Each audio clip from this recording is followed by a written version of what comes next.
Hello and welcome to the Delusional Boyfriend Book Club. My name is Courtney and I'll be your host. And today I'm joined by Alex. Hi, Alex. How are you I'm doing? good. How about you?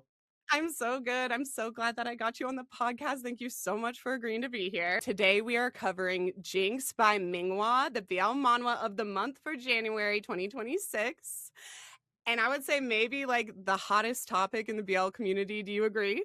It's literally the one manhwa everyone hates, but at the same time everyone loves because you cannot hate a horse. If you all hate it so much, why do you know about it? And why have you seen all of the haul draws on Twitter? Why have you seen them, you pervert? They love to talk about the story, even if they love to hate on it. So we get so much fan art. And I will say, this is one of the first stories I read because back in like 2023, Legend was promoting this on Instagram, like targeted ads so hard. So even if you didn't know what manhwa was, somehow you knew what Jake Young's little horse face looked like. And that is half the fun is like you can talk about it. If someone hasn't read it, they still know what you're talking about. And it transcends language. Everyone in any fandom knows. And it's crazy because I feel like people who would not be into Korean tunes, they still know Jinx. And they know Jinx because BJ Alex obviously setting the groundwork for what we have now. So, Alex, you have been in this community so much longer than me. I'm like a baby Fujoshi compared to most people. So, I found Jinx in like it had to have been January 2024, maybe, or December 2023.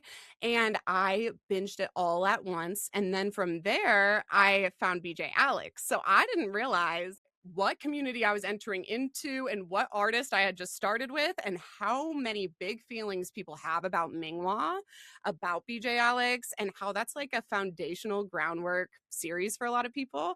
And it's not on this year's Fandom Favorites calendar because I didn't want to do two Mingwa stories when there's so many authors that deserve that Yes. kind of attention. So we're just covering Jinx, but I feel like we should do a bonus episode on BJ Alex if you'll come back with Yeah, of me. course. And I'm gonna say this now. Jinx is better than BJ Alex, and I fucking said it. Y'all are just nostalgic because you read it during COVID, but T is T. I've read both, and trust me, I think Jinx is just better written. Jinx is just better. And you know what? The only thing that I would say from BJ Alex is better than in Jinx is the side character. The side couple from BJ Alex. Because we haven't seen them. We have to wait for the concluding side stories. Remember, the last 20 chapters are probably going to be about Potato and Heesung. We have to be patient. But Fine, I'll no, be not patient. everyone can be MD. But I have I was just gonna say MD is like maybe my numero uno delusional boyfriend. So I have to ask you. So when you were entering into this sphere, what year was it? What was your journey like? How did you find BL? Was this like were you a manga kid like your whole life? What is your story? okay, so we have to go back to the early 2010, and I would watch Card Capture Sakura.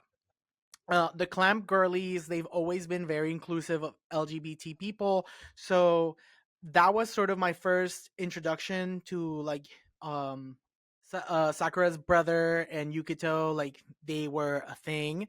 And then watching Sailor Moon, having like a canonic lesbian couple in that too. So I guess, and that was like my first foot in the door. I've always loved anime, always, because growing up in Mexico, anime is something you watch on TV. It's like a regular thing. Mhm. Dragon Ball Z is huge, Saint Seiya is huge, all of these things. So I grew up watching anime. So I remember I went to a con when I was like 10 with my older brother because he's 10 years older than me. And I guess he sort of made me love anime even more. So that was my introduction. I didn't truly get into like the true essence of BL until much later, probably when I was a teenager, only because, and this is the tea, the reason why I started getting into BL is because I needed something to goon to. These girls on the internet being like, "Oh my god, you actually goon, you actually." Girls, I'm sorry, our generation, we were pro sex and we Yes, were done with yes. slut shaming and we were like accepting of the I fact that we're all human beings. So what is going on with this puritanical culture that's like against gooning? We're no all here for gooning. people That's how we all got no, here. literally. And something that bugs me is like at the end of the day, whether it's a great writing, it's still smut. bitch. And It's smut is fun. written for a reason to like tingle you somewhere, girl. So Yes. um And it's I all a little more ethical, I would say, than most, like, human yes. Oh girl, created. most girl, yes. So And so don't get on us. So you were gooning, yeah. you were So going through it. I also found like obviously Junjo Romantica, Sekaiichi Hatsukoi, I think Iron Maiden is the oh Maiden Rose. I don't know. All of the original super problematic BL from back in the days, like Tale of the Two Wolves and all that, or the Blue Wolves. I don't know. But all of the problematic ones I found. Then because I wanted something, I started looking for doujinshi, and the doujinshi led me to like a escalation group, and they were the only ones who were translating all of these stories.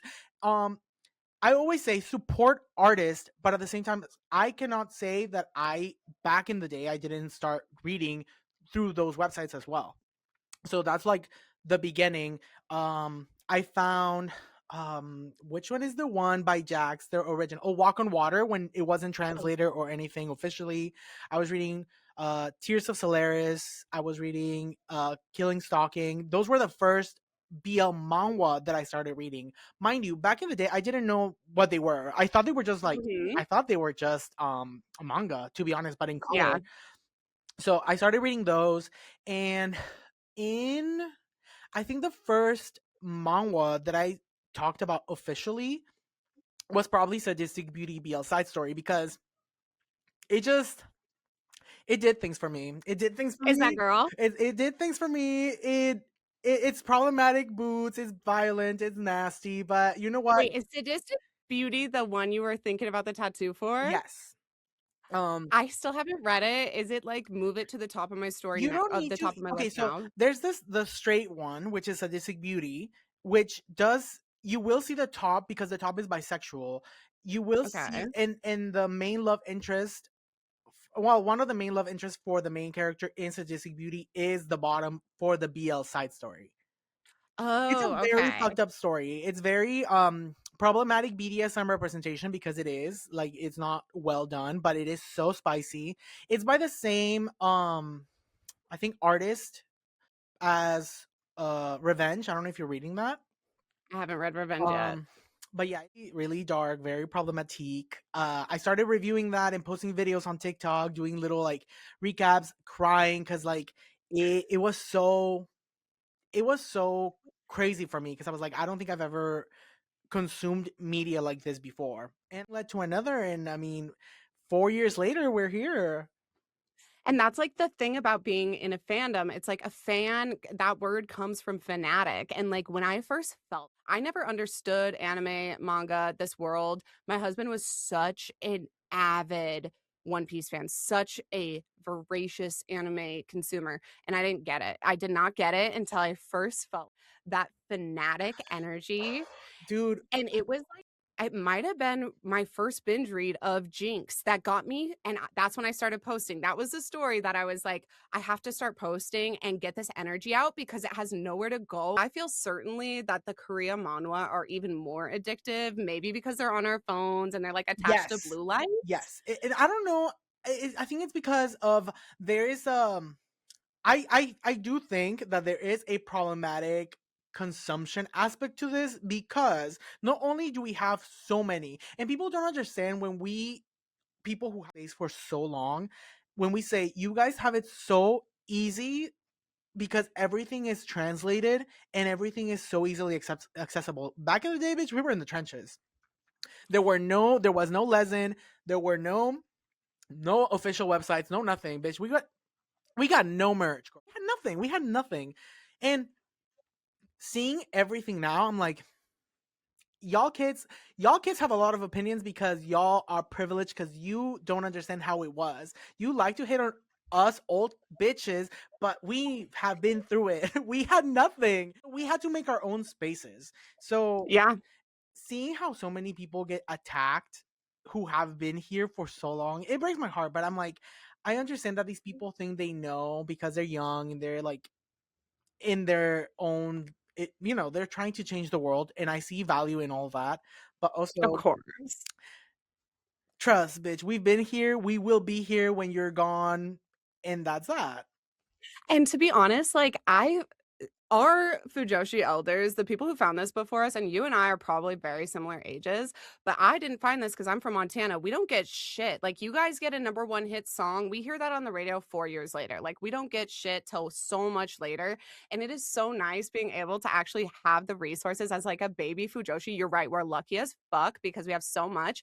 And then on top of that, we have people who have read hundreds and hundreds of stories. How many stories do you think you've read? Manhwa Probably alone. just manhwa alone, probably over probably 470 plus. And that's tea. So when you talk shit to the people who were here when the ancient texts were wrote, like remember who you're talking shit to. Remember who gives you the recommendations, who read those stories and told you you don't need to read them, who read those stories and said they're not like you cannot miss them. Those are our spiritual guides and we're lucky to have them. So say fucking thank you. And Alex, I didn't even know your first name was Alex for so long because I just referred to you to ever. I was just like, did you see AMF's new video? But to be honest, I'm like, think about the BL world when you were entering. Did you have anybody making recommendation videos or were you just like the founder? No, to be honest, I think I was following pages that would just post like a few panels. Um, and then I started doing my sadistic beauty videos. I started posting about Yuri on Ice. Um, and I do try to diversify. So okay, so my TikTok journey has been a long one and very diverse. I think you one time talked about Burberry Her, and I went and bought Burberry Her the next day as if you were the top scent influencer. I love I it. went and got that perfume. It's so fucking good, Alex. It And then doesn't what's last. so That's the wild? thing, though. I will say that shit does not last. I hate her because it's so Two delicious. It doesn't last, but I love her so much. But it's so expensive. It's expensive in 2 seconds. My Walgreens has it on 25% off, like, every Thursday or something, so I'll Ooh. try to go in when it's on clearance, but I loved your content about scent stuff. You do skincare once in a while, and then also you do some, like, dating, personal life content that, like I I'll be haven't honest. done. I remember this is tea. So in 2023, I was really committed to having a heart stopper summer or a heart stopper moment because I Okay. saw the show and it was so beautiful and I felt so nostalgic, but in like a sad way because I didn't have that. So Mhm. I manifested that. In 2024, I was like, you know what? The body's tea. I'm out here. I'm trying to like see what happens. I posted a video being like, oh, I'm about to go on this date. Let me take a shot. And 2 years later, we're still together. So, but I I don't, was there for this journey, yeah, and I feel so creepy because I'm like, he was the one this whole time we've been watching, and now I see you in Disneyland with him and posting this couples content, and it makes me more brave to post couples content, which is what the people want, to be honest. it But it's kind scares of me though, because like hard. when you start having these parasocial relationships, like you Yes. open yourself to so many things that are not positive. So the Yes. balance is like difficult to gauge. It's totally difficult, but it was so fun watching your account, and I will say this, and, like, the listeners on this podcast already know how freaky I am, but, like, I found BL because there's not enough straight content talking about kinky sex, and, like, that's tea. The thing is, the back door for girls is, like, not even a topic Girl, we're allowed to talk who talks about. about it? Nobody. Nobody. Nobody. So then, like, I see you, like, posting, like, "Oh, gonna have a date tonight, like, is he even gonna show up? Is it even worth prepping for? Whatever." Oh, And I well, was like, the answer to that is no. We're "Didn't paint trade in 2026. paint him and don't And don't apologize," about because like and most of the time you're not gonna see these motherfuckers again. So who ever. cares? And I think that guy might have been like a ghost Tinder or something, and I, like, watched you being like, "I did this for nothing," or whatever it was, Ooh, and I was like, girl. Yes, so many times, and I'm like, for what? and I What was have the a reason? husband, a full ass husband, as some of these kids like to comment on my shit. Oh, full ass husband, and you're still posting about this. No, I have a full ass husband, and sometimes I spend all night prepping and making sure that I'm like ready for whatever. And if I hadn't found BL, if I hadn't found my queer community and like the gay guys who are willing to talk about this shit, or the women who are willing to like write about it, whatever, I would have been so in the dark and felt so uncomfortable and like I was very alone. And it was so fun watching you like post couples content like it was nothing, then post like you're I don't know, talking about fragrances and skincare and everything, it made me so inspired to just talk about whatever came to my heart and then see what worked out or what I even liked talking about. And I was like, that is the creator I want to be, somebody who is themselves and who's not like censoring everything they do because they know it's going to help that girl out there who's like, wait, should I be worried No, about this and or should that's I the just thing go though. for Like, it? you need to post about things you like because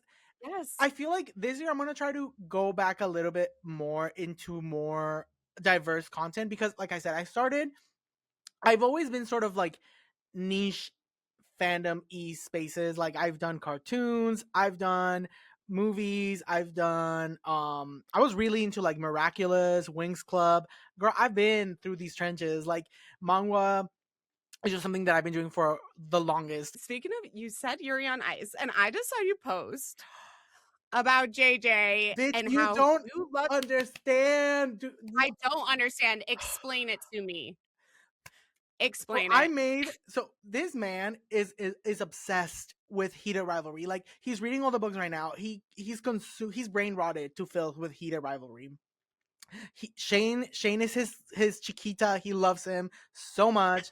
I'm like more into Kip because Kip to me is beautiful. Like he's like the perfect man. But um I was like, well, if you love this, you need to understand where the seeds were sowed first. Planted. You need to Absolutely. understand where we came from to have this now. So we watched Yuri on Ice. Jen, honestly, it was a mistake. You know when you share something with your partner and they don't appreciate it the way you would want them to appreciate it, and then you feel targeted and like they're cussing you out and like, so he did not like love it as much as I thought he would love it Like a because poster right here of Yuri on Ice. I have a poster I'm looking at right here. You can't see of Yuri on Ice. If you don't understand, and I came to it late, I came to it 8 years late. And if you don't fucking get it, I am questioning your taste.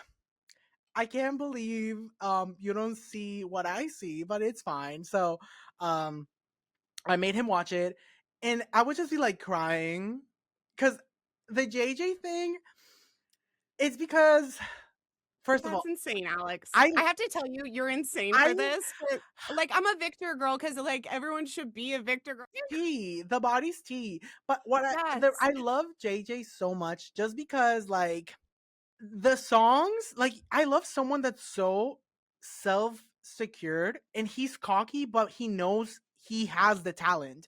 In the grand Yes. scheme of things, if all of his program had been flawless, he would have won. Mhm. There was no competition even with Yuri, both Yuris like doing great. JJ would have won. I mean, he was third place even though he fumbled both of his programs. So Mhm. that just shows you that he has the talent. And his music, girl, I'm telling you, I listen to his songs unapologetically, like unironically. Like I love them so much. I was crying on the treadmill yesterday listening to Partisan Hope, which is his free skate song. And to me it's just like, oh, I when it was the short program episode, episode 11, he looked at me and he was like, "Are you crying?" I was like, "My baby's failing. How can I not cry right now? What is wrong with you?" Like I Like, was one do of you the not bitches see him? like clapping and crying on the stands. I was her. I was them. I was the fiance crying. That fiance, the only reason I like JJ is because he's kind of a good husband. Like he's so loyal to that girl, and like she's his everything. I like that. I like a simp, and he definitely simps for her. But JJ, like you're so crazy for that. You know, okay, The Canadian. one of my personality traits that people don't get is that I will always simp for the wrong person. I will always simp for the wrong person. And you know what? We love an ugly bastard in this house. Hentai boots, bitch. Like, ooh. Once in a while, I tried to explain the ugly bastard trope to people. And then I realized I'm in the wrong crowd talking about the wrong thing, and that if you don't know what that is or like why, then you don't I don't know, get and maybe it. I should my mouth. What is your favorite trope? Speaking of which, across all genres, what's your favorite trope? Okay, so I thought about it. I came up with like two or three. Okay, My hit me. number one favorite trope is hurt bottom who was hurt by the top either on purpose or by accident, and the top feels so regretful but the bottom, I mean the bottom doesn't forgive them.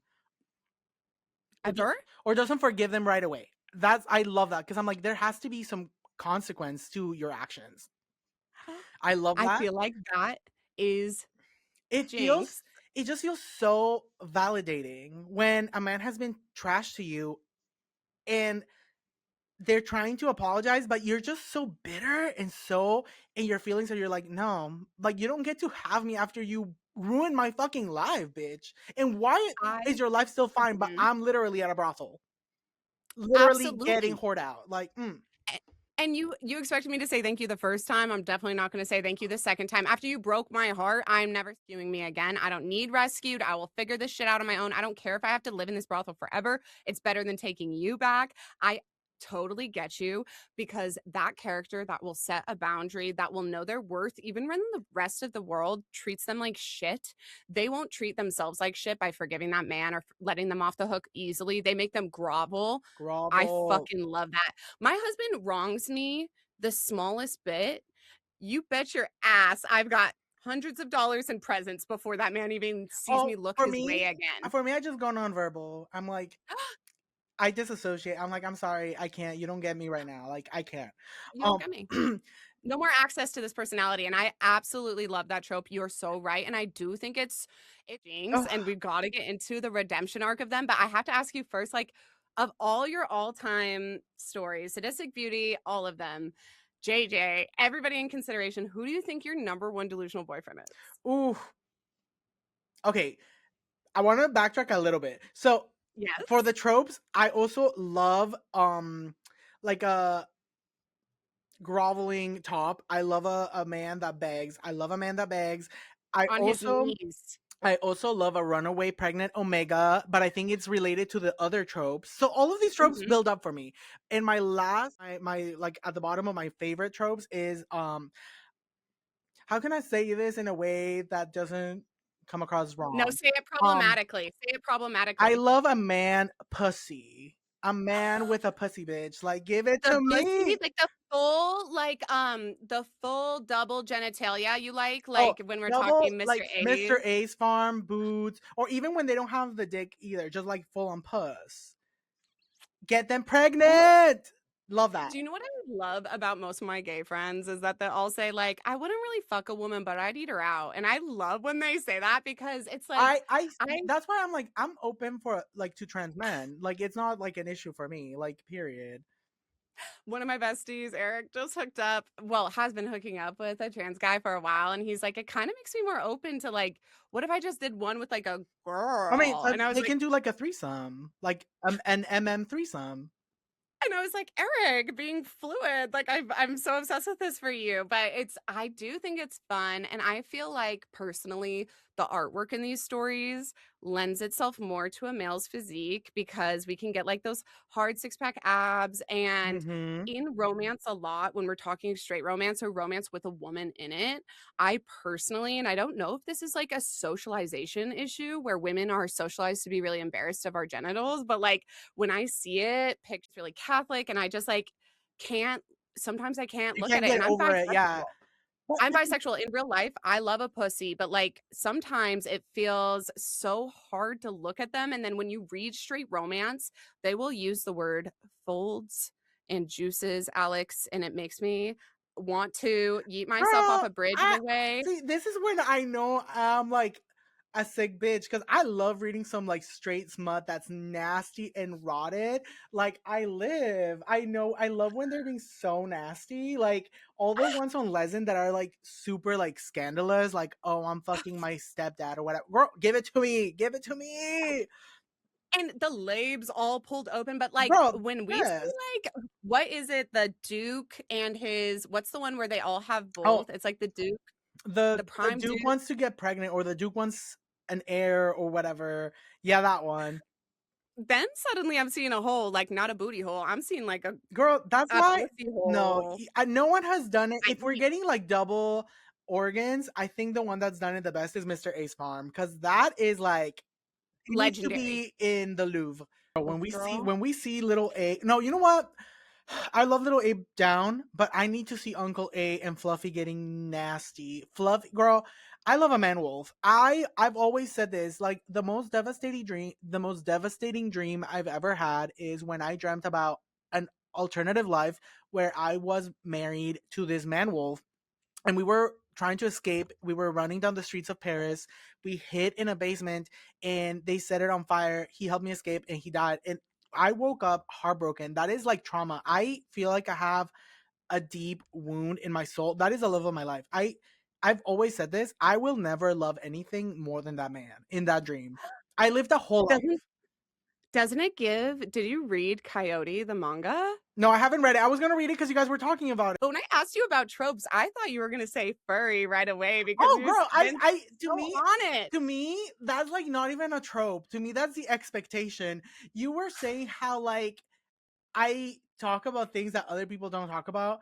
When I posted a video about my AO3 obsession with Fel and Makoto from Campfire Cooking in Another World, someone said, "You are so brave for this." And I was like, "This is not me being brave. This is my truth."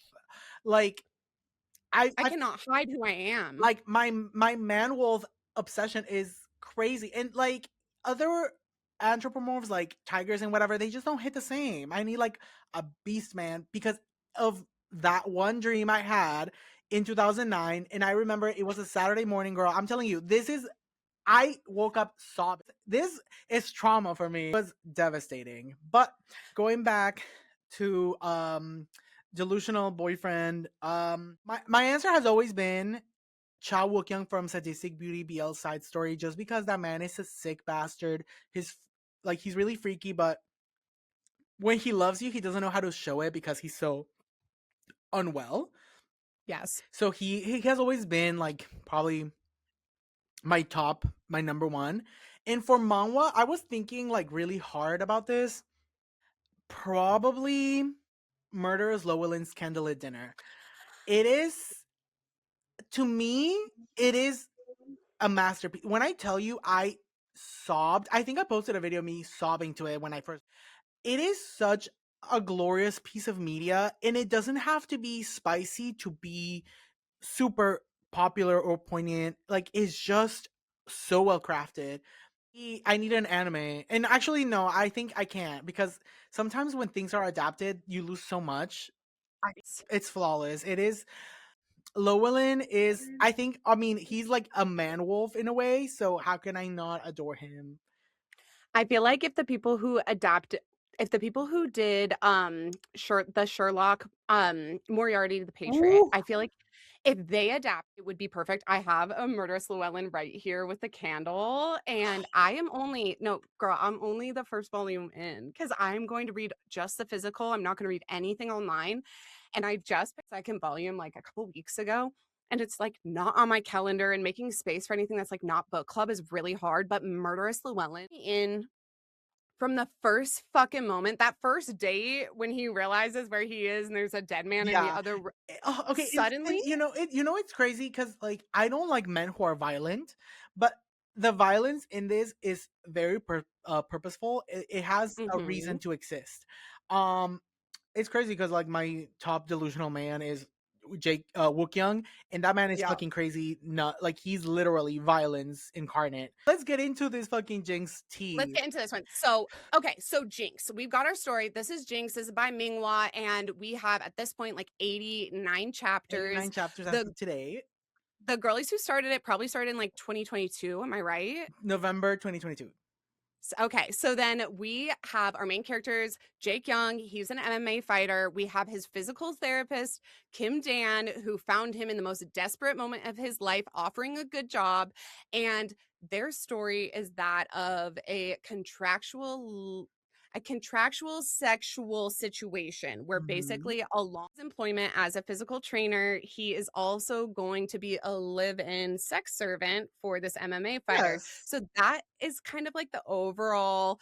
I'm gonna kind of let you kind of walk us through the story, walk us through the evolutions and the different arcs we have in this. Okay, so the story first starts like Courtney said. You have this really out and about physical therapist who has been blacklisted by a man who tried to assault him. He's 29 years old. He is taking care of his grandma who has a bunch of like illnesses. I'm assuming she has some Cancer. form of cancer. Mhm. So he has all this debt that his grandma acquired before Dan was born, and then after he was born, it just kept on growing. Of course, like the indebted bottom trope is like a thing. So Dan gets blacklisted. He's looking for work. Somehow he ends up being contacted, or he contacts. I don't remember that part, to be honest. Like how he ended up at the gym, but he ends up at this gym. He's giving Jake Young a massage. One thing leads to another. Hand goes to it, and he's like, "Damn, bitch! Like it's It's big." huge. So one thing leads to another. Jake Young starts, piping him down, and pretty much the relationship sort of evolves from like Courtney's. He is getting $14,000 a month just for being a physical therapy and for getting down with Ju Jae Kyung before his matches, because Jake Young has this jinx that we later find out where it came from, but he has this jinx where he needs to have sex with someone the night before his match so that he can win. And he's been doing this for a very long time. So they start this sort of contractual relationship. Everything builds up to where Dan really needs someone to save him because the loan sharks are beating the fuck out of him. So he ends up moving into Jake Young's house. He lives in a penthouse. Dan becomes a penthouse princess. He's doing Yes. his job, and things keep progressing. Dan starts catching feelings because he's never been taken care of in this way, and he really feels like someone's finally taking care of him. He doesn't want the sex aspect of it. Everything builds up to a crescendo because Jae Kyung ends up having a match against Baek Jun Min, who is a figure from his Mhm. past, from when Jae Kyung had like a lot of um, trauma. Mhm. uh Baek Junmin ends up cheating in their match and sabotaging him, and it makes it seem like it was actually Kim Dan's fault. But Kim Dan was actually set up by some other powerful people who wanted Jae Kyung to lose.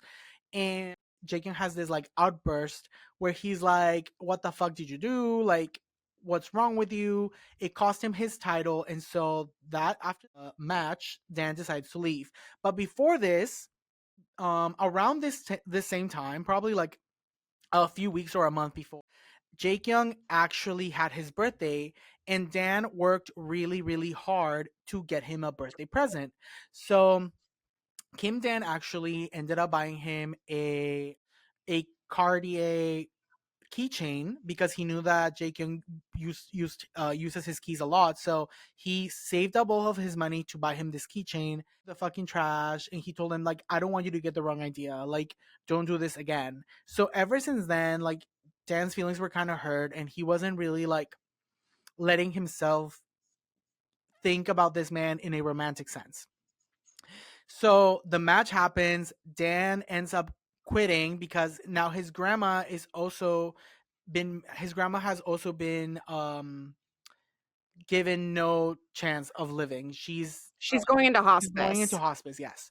So her last thing is that she wants to go. She came from by the sea. So Dan quits his job with Jake Young. Jake Young is recuperating because he has to get shoulder surgery too.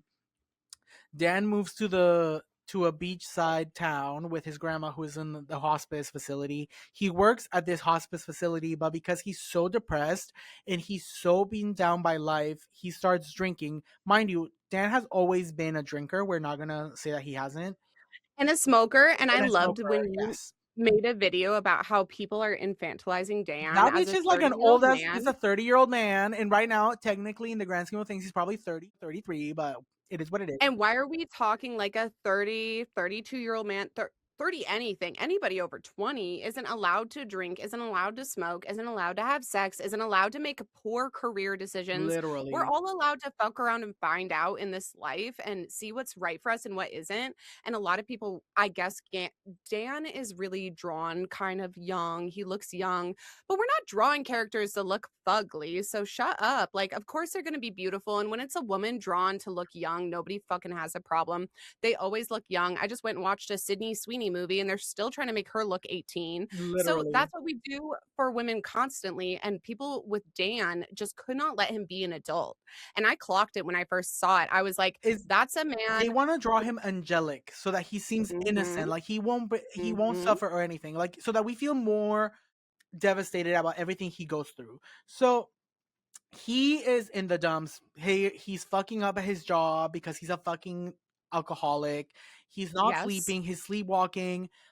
After Jake Young finds out that Dan quit, he's like actually shook. He pays someone to yes, find him. He actually ends up finding him because Potato, who is a character, actually uh found him, and that led to Jake Young finding out where Dan was. He went, he saved him. He lived in the same boarding house that Dan was yeah. staying at with an old man, and he's helped him recuperate, and now Jake Young is fighting towards reclaiming his title. And in that, like, beachside town, he's also been kind of inadvertently suicidal. Like, he is walking out into the sea, which we find in Korea manhwa a lot, is Girl, this trope of, like, suicide by ocean, which is crazy to me as a landlocked girly. I'm like, "Oh my god, how often are people drowning themselves?"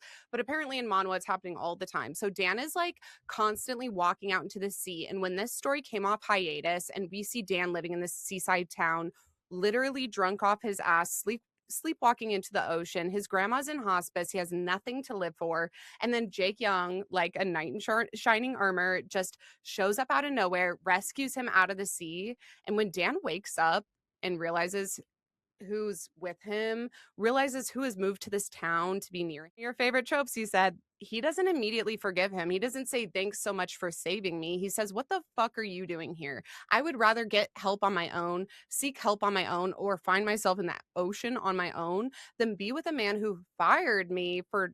Basically, I quit, but you humiliated me in front of an entire I finally felt at home with. My first social circle, my first chance at a career because Dan, we learned very early on, was blacklisted from a coworker who had sexually harassed him. So he has never had friends. He has never had a decent career. and His family is dying, and he doesn't even want Jake Young now when he has nothing. He doesn't want this man who hurt him, and and I not only respect that, but I that. think that's also part of like the writing where it's like a little bit weird because I'm like, bitch, what? How, you're telling me this man who is super kind and friendly to everybody doesn't have any friends? That to me doesn't make sense. But that's one of those things where I'm like, I'm just gonna look past it because if I like really think, And um, I'm like, one part that a lot of fans are like a hardship with, I immediately clocked Jake Young as poor. I was like, I've oh been yeah, there and immediately.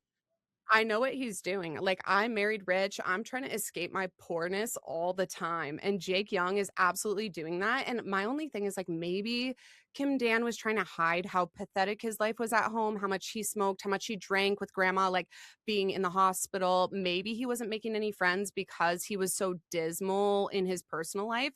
But otherwise, Kim Dan would have had friends because everybody he works with at the hospital wants to be his friend. Everyone he works with at the gym wants to be his friend. He's charismatic, he's sweet, he's caring. A lot of different boys have hit on Dan in at this point. We know he's beautiful, so that Exactly. I'm like, you're it telling doesn't make a me ton of sense. okay. Going back to people that have hit on him because Jake Young is famous, he has famous friends, acquaintances. One of these people is actor Choi Hee Sung, who immediately was into Dan. We know that Hee Sung is a dog because he goes with people, but as soon as the people actually love him back, he loses interest. So he hits on Dan. One thing leads to another. Jake Young fabricates a situation where Hee Sung is left speechless because he's like, I cannot believe you would do this to him. And so he decides to step away and just let Dan be with this man. However, he does say he wants Dan to be his friend. He wants to be a support system for him, and he will always have his best interest at heart. And we know this to be true because 54 chapters later, he still hasn't said anything. He still Mhm. continues to be a figure who is trying to look to help Dan in a way because he's like, you don't deserve him. He doesn't deserve someone like you. You are trash. And he says all these things to Jake Young. And he's like, I don't know what your intention is with him because if you don't want to date him, then why are you like keeping him with you? So now Sung is sort of seeing Potato, who is a side character who was first introduced in a way that sort of made him be like a love Mhm. rival to Kim Dan, but he ended up being like a huge ally and like his biggest supporter. And we love Potato in this house. Yes, My house. and I I don't know will about her house, but no, I love Potato in this house, and, like, that if you read BJ Alex, like, I read what of Jinx I had available, but then, of course, it's not a finished series, so I went back and I read BJ Alex, and when you get BJ MD and you get Chan Woo, you're getting this side couple that is so complete, and their story is finished, and I loved them so much, and originally, when I met Potato, I was just like first of all, I will say this, especially after meeting Gabrielle in these last chapters, Minghwa's faces can look similar, and I no, will say that they're similar as hell. They're similar as they're hell. similar as hell, and I kept saying that I mean, Potato was just I don't know crybaby if you Kim Dan clocked with it. a bad Today, haircut. Kim Dan in a suit gave me MD. I even said it. I was like, this is MD in like a younger version in a weird way. Like to me, he looks like MD. He did, and honestly, I wasn't mad because MD might be my number 1 delusional boyfriend, like, MD is everything to me just because of the way he's willing to give his partner everything that partner needs and doesn't worry about his own needs ever. So I love MD. That Kim Dan in the suit was giving me life. But when I saw Gabrielle, I was like, yet again, I'm seeing Kim Dan's face. Every time you draw a character, I see Kim Dan's face. And Potato at first, I just really didn't like Potato because I saw it was just like a young Kim Dan face with black hair. Mhm. And then Potato's style reminded me I went to school in the country and the boys would wear just like slides, midi socks, and long basketball shorts.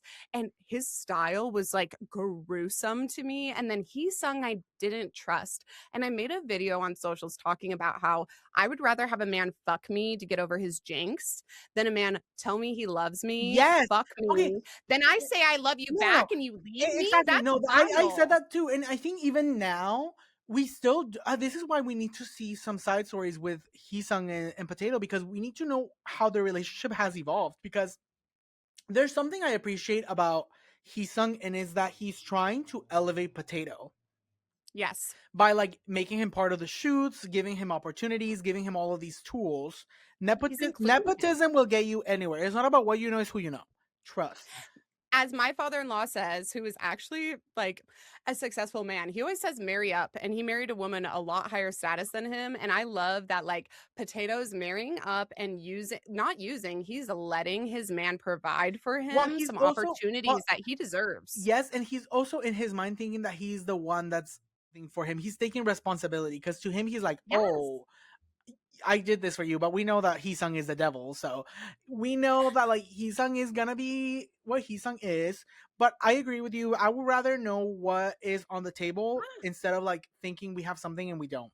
So I would rather have physical manipulation than mental emotional yes, manipulation, and Mhm. Jake Young did not mentally, emotionally manipulate Kim He Dan. In always fact knew. He knew yes. what was up. He knew Yes. always, and so now I'm really liking how I can deal with I like how he knows he's like, oh, I know I don't deserve you, and this time is about to come up. Like this contract is about to end, so I am gonna give you the tools that you need to succeed. So I'm gonna buy you this suit. So that I really like. And Jake Young in this redemption arc has taken him on a dinner date, on a theme park date, and basically seen the error of his ways. He's seen that Dan, if pushed away, will leave and doesn't need him. Even if if he thought in the past, Dan needs me to survive, Dan has shown him I would rather be in debt, living in a poor countryside village sleepwalking into the ocean than be reliant on a man who's giving me a bed in a penthouse. And Jake Young now has to decide, do I have anything else to offer but money? Yeah. And I'm obsessed with that. I love that. And I did like, I married a man because of his heart and his personality, but he had money too. And every time he wants to fall back on that, I remind him, my love isn't bought. It's the nice things. Are a plus. Yes, They're a bonus. I will take them and I will always take them. And if you need to apologize, of course you can throw that in, but it will never buy my loyalty. You cannot. If you hurt me the wrong way, I'm gone and $1,000,000 couldn't buy me back. There is no price on dignity or pride or my bound for myself. And Yes. when Kim Dan finally lays that down and says, I will. So basically, he also ends up in like a rehab for his drinking and his sleepwalking. And Jake Young is moved to this town and is begging for him to come back in a professional manner. He says, I want you to be my physical therapist again. I have a bunk shoulder and I need to get back into fighting. Obviously, you used to cure my jinx and I need you back. And Kim Dan is kind of just like, I don't fucking care until Jake Young starts to show him that he needs him emotionally. And when he gets sick in that seaside village and he is sick and no one is there to take care of him, and Because Kim he's Dan realized comes like to he make him has all this soup, money, but he has nothing at the end of the day, and that's when he.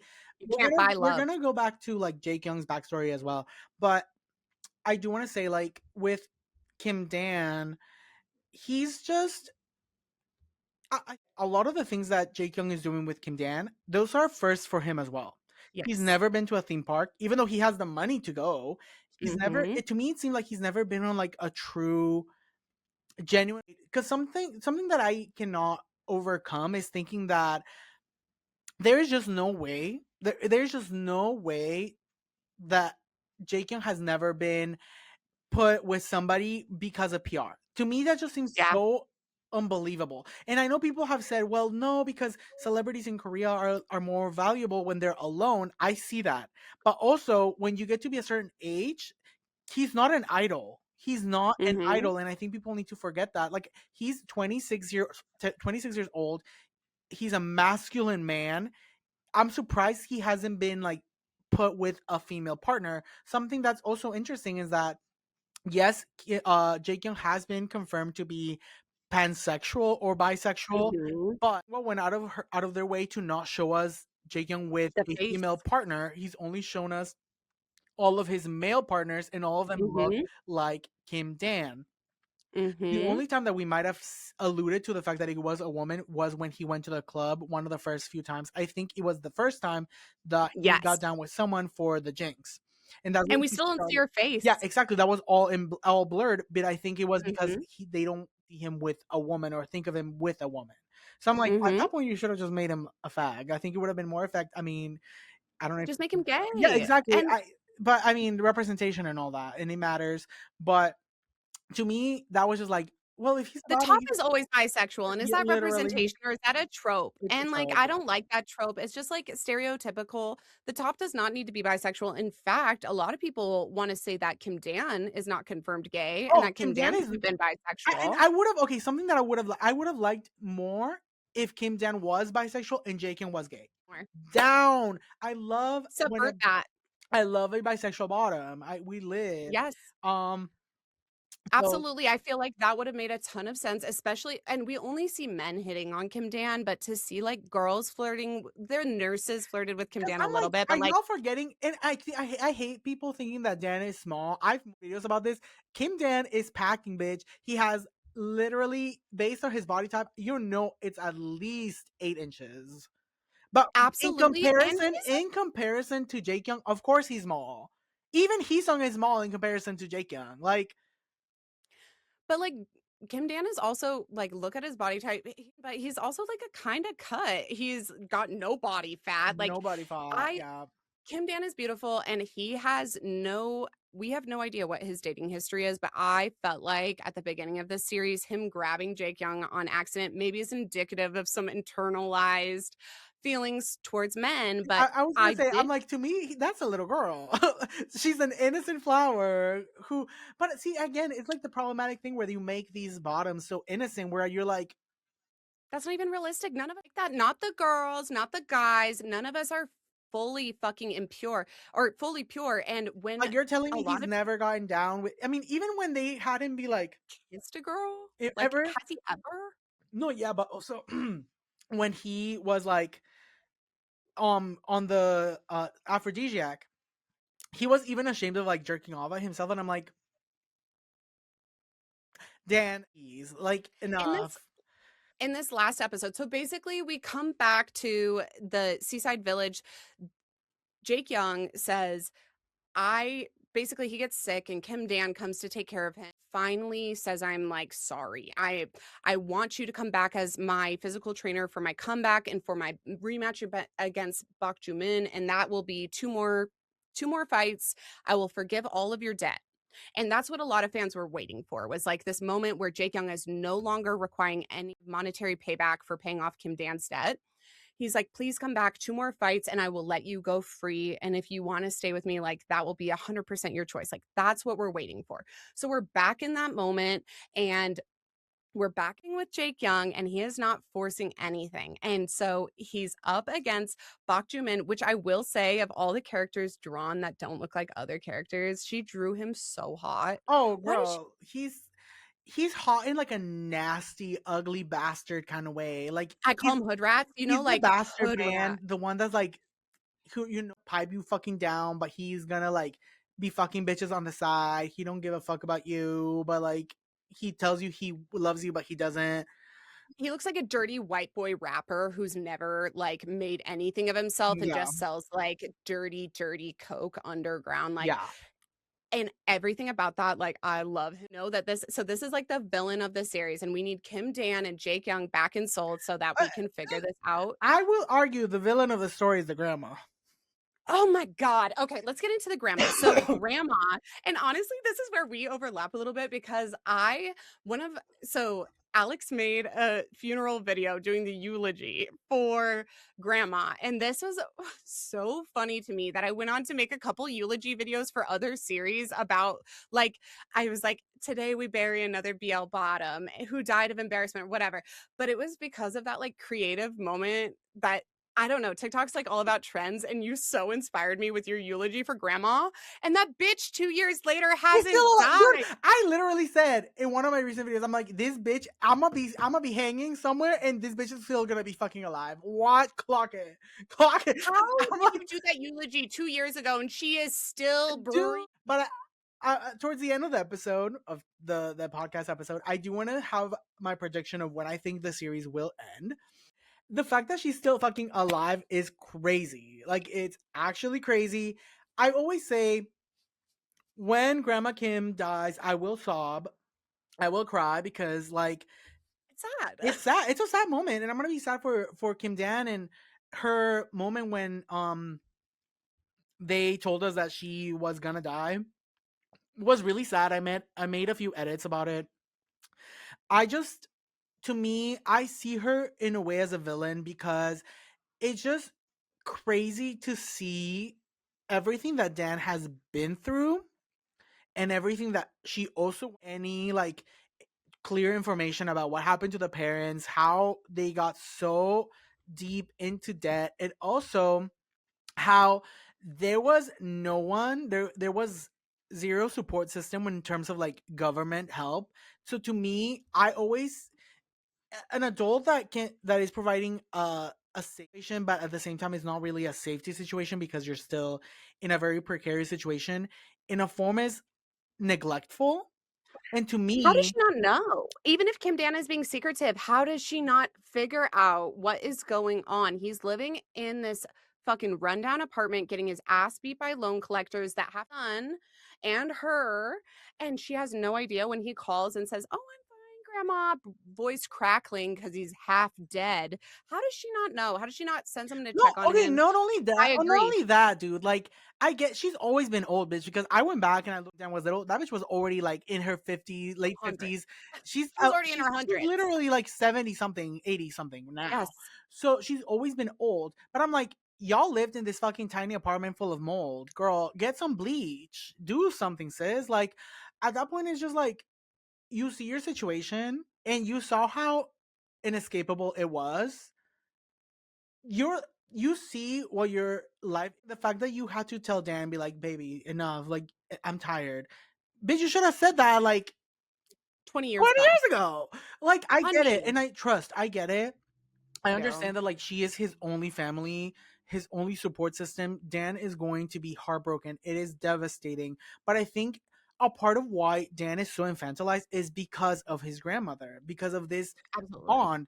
In a way, really, Kim Kim Dan's grandma reminds me so much of the parents in Red Mansion, where you know they're practically fucking dead already and you're still investing money and resources into them, but they're already fucking gone. So you're literally putting yourself in a worse situation by trying to fix something that's already gone. And I think the emotional burden that is placed upon you is even more devastating than the outside influences on your life.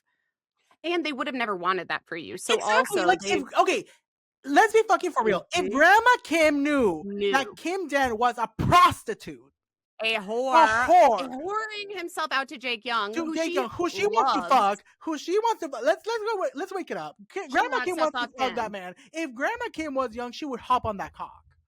She would be hopping on it. And she if she knew that he was bending that man over backwards, sideways, breaking his back, fucking eye patch on, near death, if she knew that Jake Young was doing this to her baby grandson, she would be like, pull the If plug. she had, I do no, you know not what? need this life Let's just support. say, let exchange Heesung for Grandma Kim. If Grandma Kim had walked in, seen her baby literally splayed like that, cock in, everything on, girl, she would have literally tied the noose You can't even immediately. bring I'm sorry, you can't even bring up this chapter without me getting, like, fully Chills. locked in.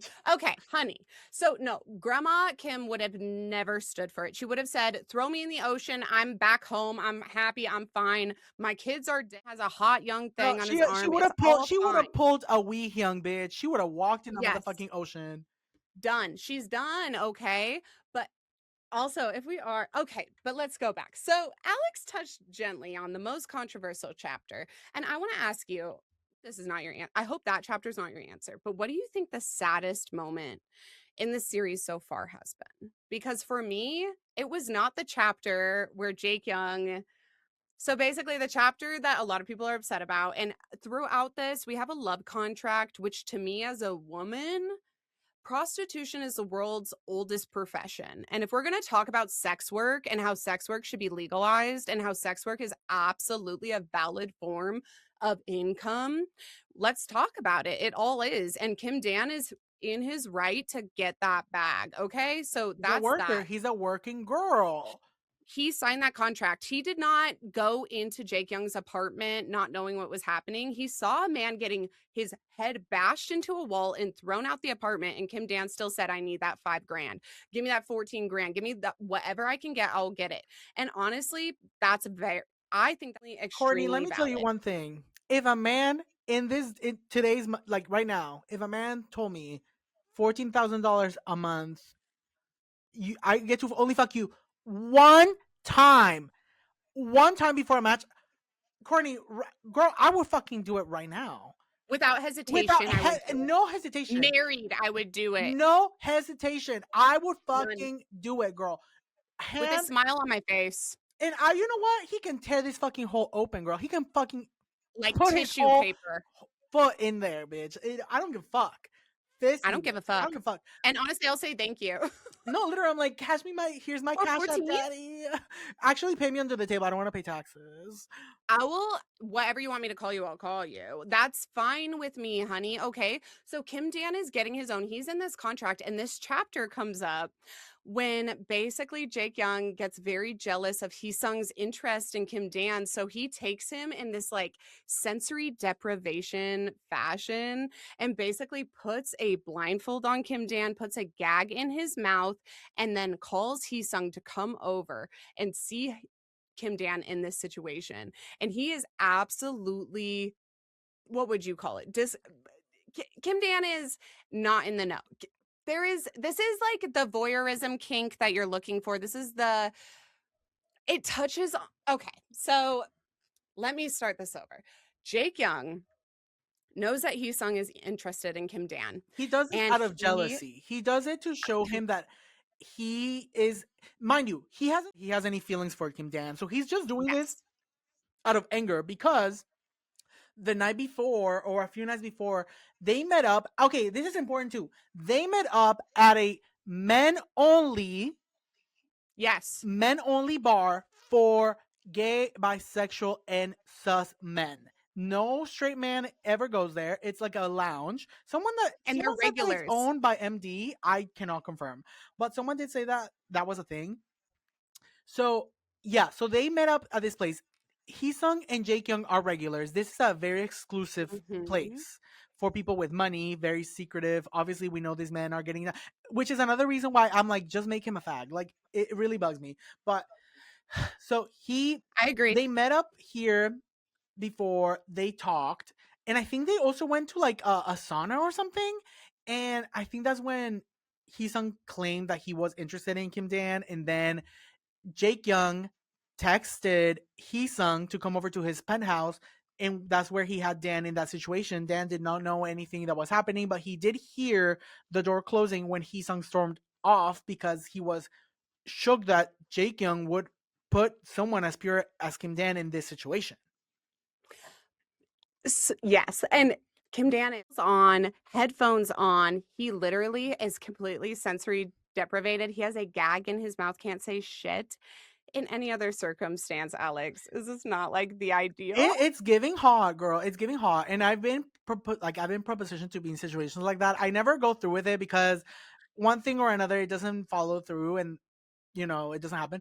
But um, the thing with the AirPod Maxes are shit because the fact that here that gagged me. I was like, Ming, That's how you Miss know. Mingwa, were you trying to be shady towards Apple Queen? Like, love that. But But also, like, if I chew the wrong way, I can hear through my soundproofing in those AirPod Maxes. But so when on my honeymoon, there's this place in Vegas. So we go to Vegas for a honeymoon. There's a place called like the Green Door or something where basically it's all voyeurism and it's like little rooms where people can come watch you. And the way I begged my husband to put me in some headphones and a blindfold and just do it, I was like, there's nothing I would like better than that. And so the fact that Minghua is playing into these kinks for us at the same time she's drawing these moral questions, like, is it right to be doing this to Dan? And how does this actually play into the like consensuality of their love contract? Is this included in their contract or is this over the line? I And we all feel I think the reason why everybody was on it is because this is not included in the no, contract. it's not It consensual. This is was above, this is over the line. it was not consensual at all, which is Yes, why I can see why we were all so mad because I was mad. It's not about the I was things mad. happening; it's the fact that he violated Dan's boundaries and he put him in a situation with someone that has actually shown genuine interest for him. And this is where I And started outed liking, him. yeah, this is He when kind I of started outed liking him. Heesung because the fact that Hmm. Heesung was like, if you need me, I'll be there, no strings attached. I will try to Yes, help you. That's when I was like, you are yes. gonna And be nasty to Potato, and we saw how nasty he can be with Potato. But at the same time, it's like, I know that there is a good man in there, in that twisted, nasty man. Because both Jake Young and Heesung are nasty. Let's not get it twisted. They yes, would frequent the same in different places, ways, and they called they each other match the each other's same. traits. He literally said, Mhm. "You are just as nasty as I am. I don't know who you think you are. We are the same guy." Um, And when we break hearts, we break them just as viciously. And this scene, it was so hard for me because I'm like, this is hitting on every single like personal kink that I have. And at the same time, I want to save Dan. I want to pull him out of there. I feel so bad. And still, the saddest moment in this series for me is when Kim Dan is bonding with the whole team in America at that fucking match. And Jake oh, Young bitch, is starving himself and he no, no, comes no, no, no. over and sees That was foul. I he had forgotten that happened. That was horrible. That that to is my me, worst. I've never forgiven it. So Jake Young hears Kim Dan laughing and smiling, goes over, opens the door, sees Kim Dan smiling with his friends. He opens his soda and pours it on Kim Dan's head. That, and then there's the keychain moment where the he keychain. throws. I think because of the poverty issue, the trauma that we have, I think for me personally, the keychain is one of the most devastating things because we saw Devastating. Kim Dan was working for this keychain. Yes. We saw how much money he invested because I girl when shit like that happens I look up the prices. Like right now I looked up right now when I was looking away I was looking at the conversion for 14,000 US dollars into Korean won. That is equivalent to 20 in today's money. It was into 20,600,720 won. The Imagine what that imagine, does bitch. for somebody Like most people, girl, let's wake it up. Let's wake it up. What is the average wage for a salary worker in in Korea? Korea. And then and every single dollar is cancer treatments. This is enough money in America to, yes, be triple, quadruple most of our monthly salaries. And Kim Dan doesn't have a dollar left over for himself. It's all going to Oh, cancer girl, treatment. you're about to be gagged. Oh, what is The it? average, the average salary for a Korean worker for a year is 40 to 55 million won. So he was literally making a whole ass annual income in 2 months. Who wouldn't? And he has his own father and mother's debt on top of his grandma's medical debt, on top of his student loans, whatever else his personal debt might be. He has no choice but to do this, which is where a lot of people are like, well, then that's not consensual. I'm so sorry. He had no choice and he still said yes, but he never said yes to the way Jake Young was going to humiliate him. And when he spent that money that he's on top of his grandma's cancer treatments to buy a bag charm for Jake Young, not the bag, he can't afford the bag, but he can get a charm, he can get a keychain. And Jake Young throws that at his face as somebody who has been there, who has been bought designer gifts and not been able to reciprocate that. If I tried to speak your language and buy you that bag charm and you threw it at my face, I would kill you and I would kill your whole family. And Kim Dan just walks away. And I bless him for that because that's more mature than I am and than He would I have am. found me. He would have found me somewhere, girl. Literally, because I'm like, what am I living for at that point? The man I want What don't fuck with me. what? My grandma's a corpse. What am I doing for? Like, what? I can't even work outside of this man because, like, what? And all my friends at the gym think I'm a fuck up now because of him. So this is where we get this redemption arc where a lot of people are like, this isn't a good redemption arc, yada, yada, yada. You got to bring your man low. You got to bring No, him not only so that, but also I think it's low because for like redemption. people's expectations are crazy because I'm like, you need to meet him where he is and who he is. Yes. You can't expect to be different than what he is. And so far, I will say I think we've seen so much growth. Like people were angry in today's chapter because he didn't say that he loved him and he didn't tell he sung, but he hasn't accepted the fact that he deserves to be with Dan after everything he's done, which is why he couldn't tell his son that he does him feelings for him and that they're together because one, they're not together.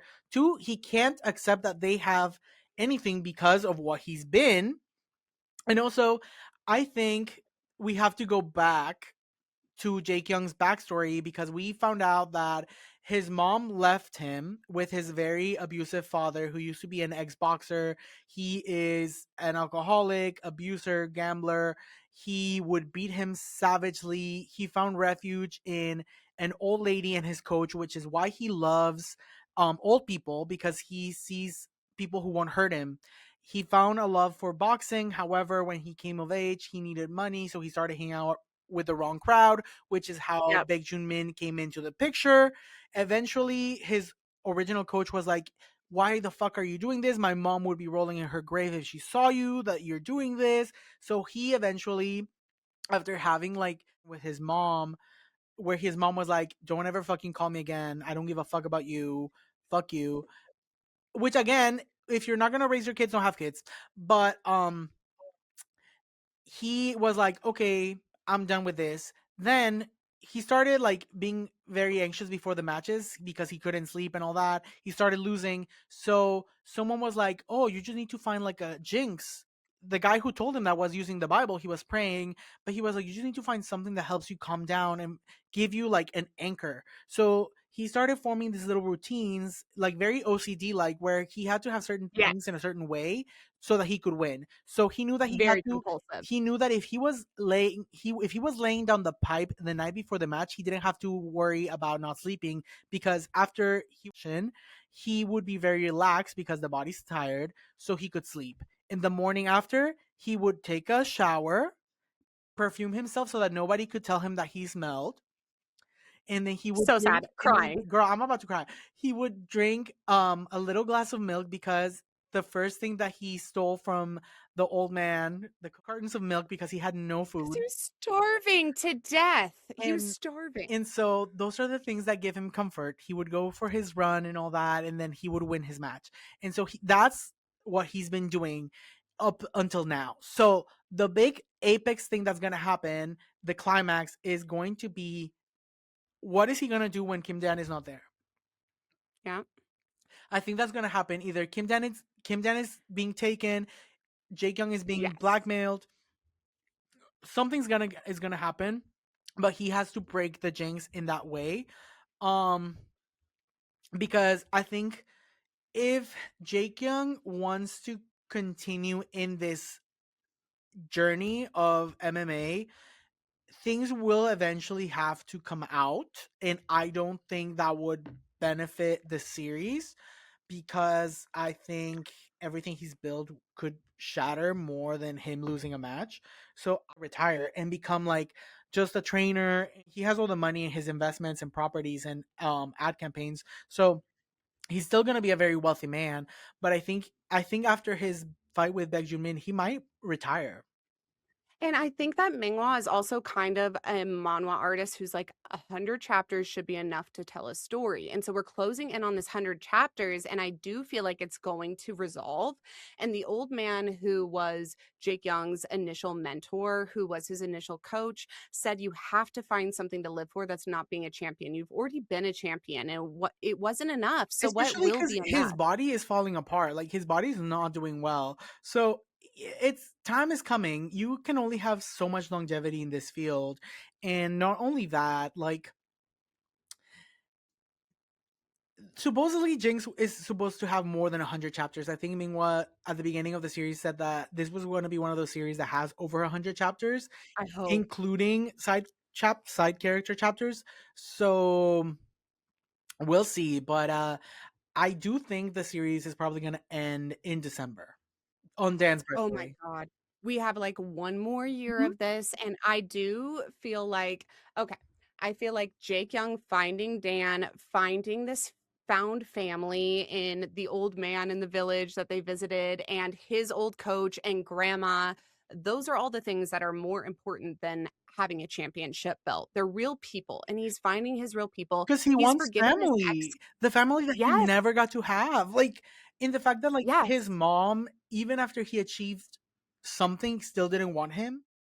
That shows you, like, mm, And he has all the wealth he never had as a child. He has all the stability. He doesn't reek. He has a beautiful home over his head. Those weren't the things he was missing. He was missing human beings who gave a fuck about him. And yes. now he has them. And when his old, so when he first fired Kim Dan and lost to Baekjumin, all of the people from his gym, except for like a foundational handful, left and they went to this other guy's gym, and when they come back and they ask for his forgiveness and he gives it to them and he That allows was them a back mistake. in. That was a mistake. I'm You think sorry. so? That you think That they're was a mistake. rats? They're rats, bitch. They're fucking You think rats, they're boo. rats? I don't think all of them are rats, but at least one of them is a rat. One of them. See, this is the thing.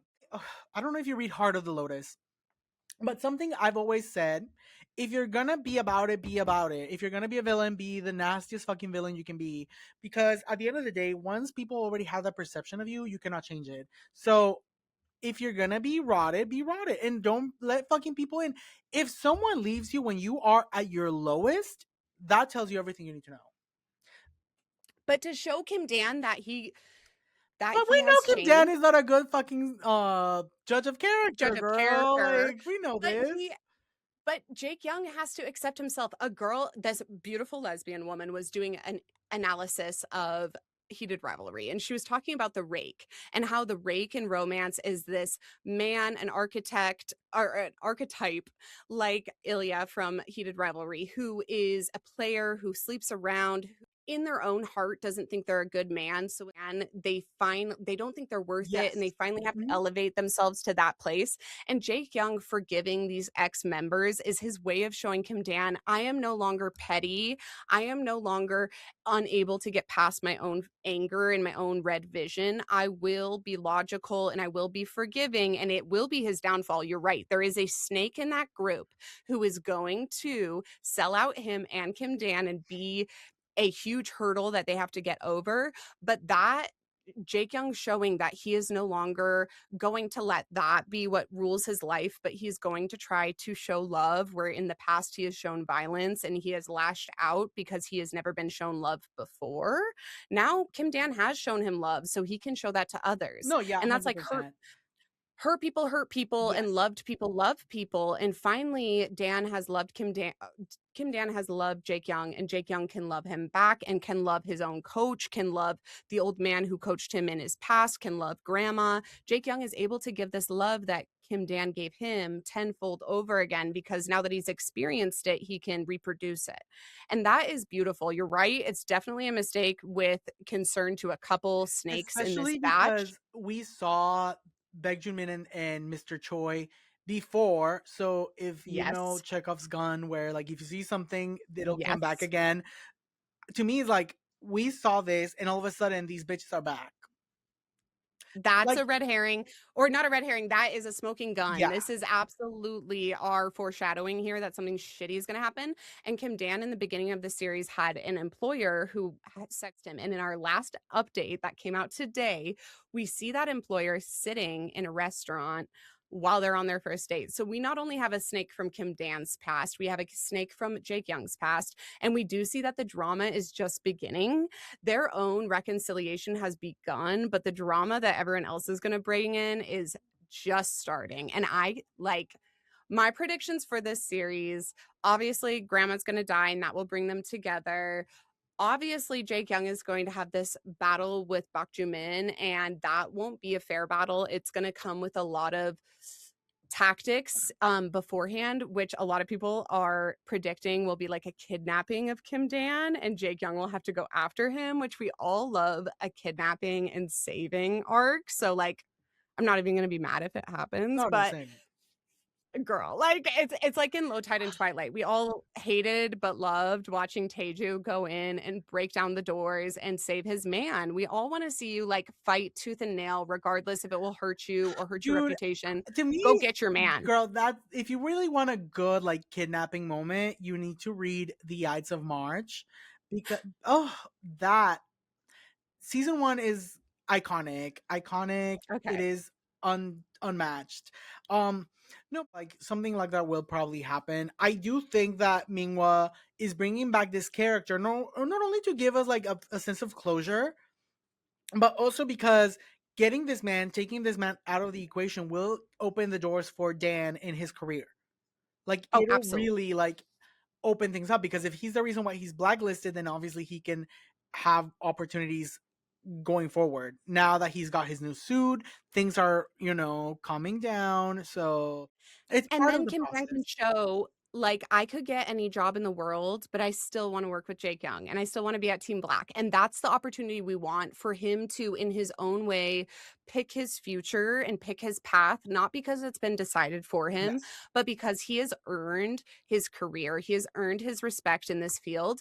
And now he can choose anyone he wants to choose. And Jake Young is setting him free and saying, you do not have to work for me, but if you want to, you're the only physical therapist. You're the best in Korea. You're the best in the world, actually. There's no one I could have find in any country who could treat me and my teammate the way that you treat us, regardless of sex, regardless of additional expectations and strings attached. You're the best at your job. And that is a validation we always wanted, because we knew Kim Dan was an amazing doctor. We knew that he was amazing at what he did, and he was just getting the validation from from Jake Young as being like a tight hole.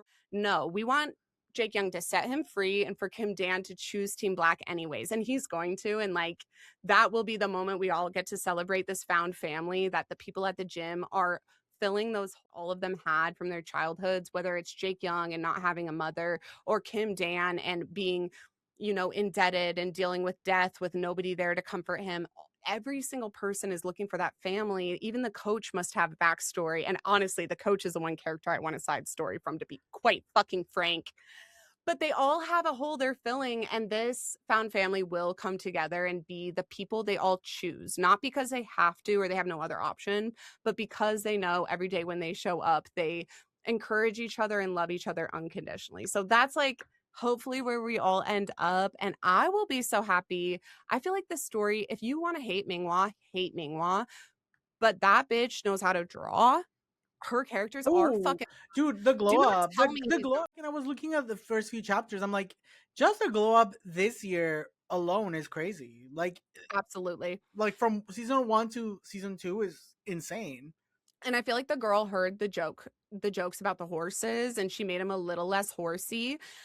And this is my only critique, is that I feel like his calves have gotten smaller and his thighs have gotten bigger. And I'm like, you can buff up those calves to just A little match the bit more rest of the cement. physique Yeah. a little bit. But I do feel like the art, like Kim Dan is beautiful, Jake Young is beautiful, and people like the story because they're beautiful. And it might be the story that is their gateway drug to BL, because they're like, I just need another man who looks like Jake Young, who's like tatted and gorgeous and dicks somebody down. Like, and that's beautiful. And I love Minghua for that.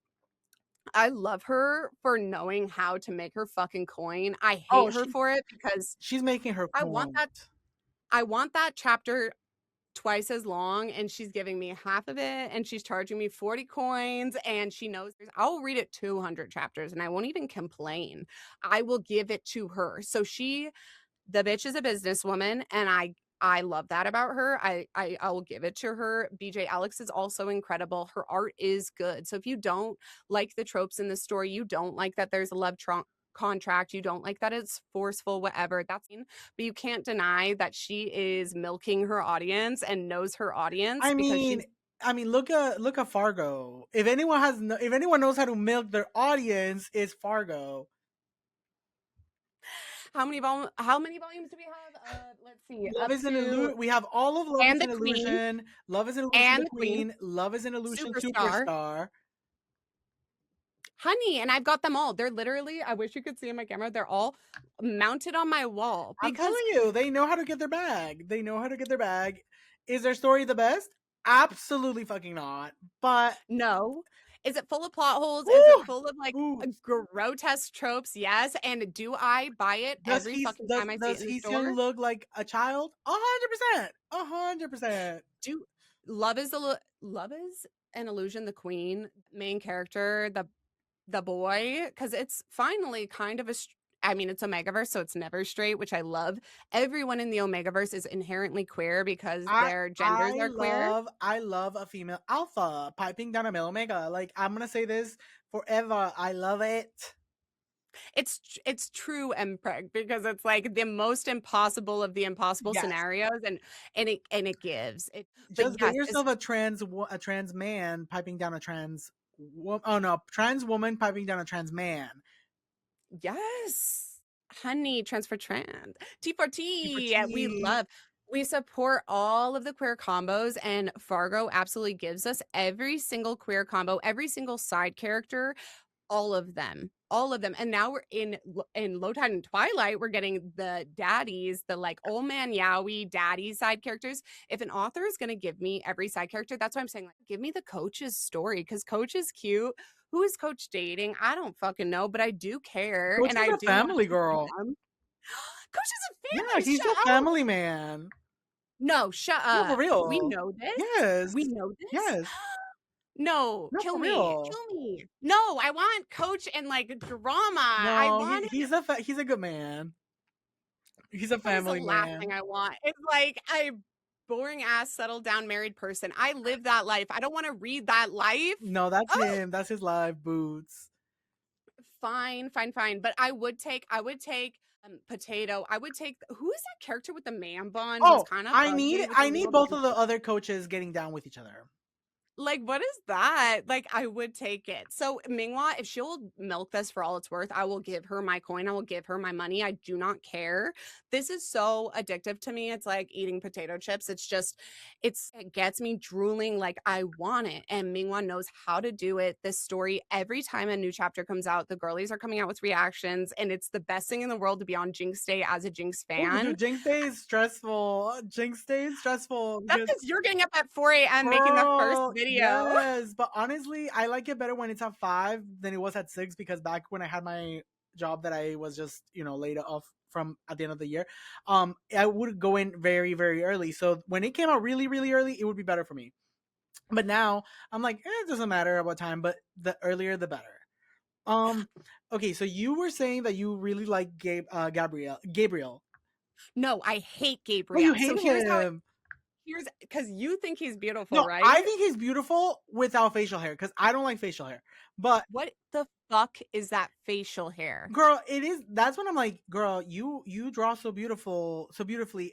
What the fuck is that? Because people were, I'm like, clock They're it, pubes. clock it. They're literally pubes. His blue eyes are like giving like psychotic. I don't know. Just why did they have I to don't give know, him like girl.